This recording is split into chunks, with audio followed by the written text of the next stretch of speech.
खेसारी लाल यादव का एक ऐसा फ्रेंचाइजी सॉन्ग जिसने मिलियंस की तो बौछार कर दी थी। ये गाना अभी तक 1200 मिलियन व्यूज पार कर चुका है यूट्यूब पर और साथ में ही स्पॉटिफाई जैसे म्यूजिक स्ट्रीमिंग पर भी इस गाने ने एक साल तक अपनी नंबर 1 जगह बनाई थी और ग्लोबल में नंबर 20 पर आ रहा था।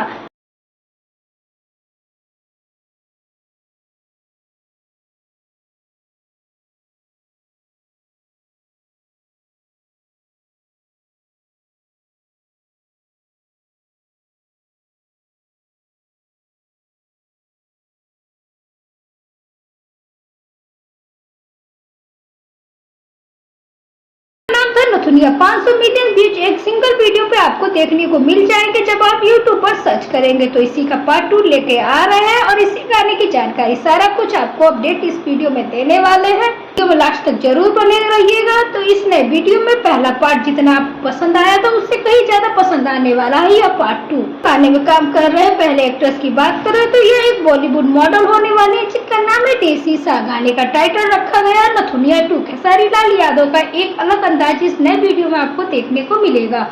तो भी आप लोग देख पा रहे होंगे कि उनके शोल्डर पे और उनके बाइसेप पे बहुत ही बड़ा एक टैटू देखने को मिल रहा है। साथ में एक वीडियो क्लिप भी कंपनी द्वारा वायरल किया जा रहा है। तो आप लोग इसे अंदाजा लगा सकते हैं वीडियो किस लेवल का होने वाला है। काफी ज्यादा मेहनत की गई है इस नए वीडियो सॉन्ग में। दोस्तों डिटेलिंग की बात करें तो सिर्फ और सिर्फ इसमें खेसारी लाल यादव की आवाज सुनने को मिलेगी। ऑफ कोर्स टीम जो पहले वाले गाने में काम की थी वही होने वाली। जहाँ तक कि कृष्णा बेदर्जी ने इस गाने को लिखा है नथुनिया सॉन्ग को, तो इसी में म्यूजिक जो दिया है कन्हैया कुमार यादव ने। सेम टीम काम करने वाली है सारेगामा से। इस गाने को आप लोगों के बीच में 23 तारीख को रिलीज कर दिया जाएगा। मोस्टर हिट सॉन्ग का पार्ट 2 आ रहा है तो उम्मीद काफी ज्यादा है इस सॉन्ग से। तो अब देख रिलीज के बाद इस सॉन्ग पे क्या कुछ रिस्पांस मिलता है। तो खैर क्या आप भी कर रहे हैं खेसारी लाल यादव के इस सॉन्ग का इंतजार, तो कमेंट करके जरूर बताइए। अपडेट के लिए चैनल को सब्सक्राइब करके बेल आइकन को प्रेस कर लिए। Thank you.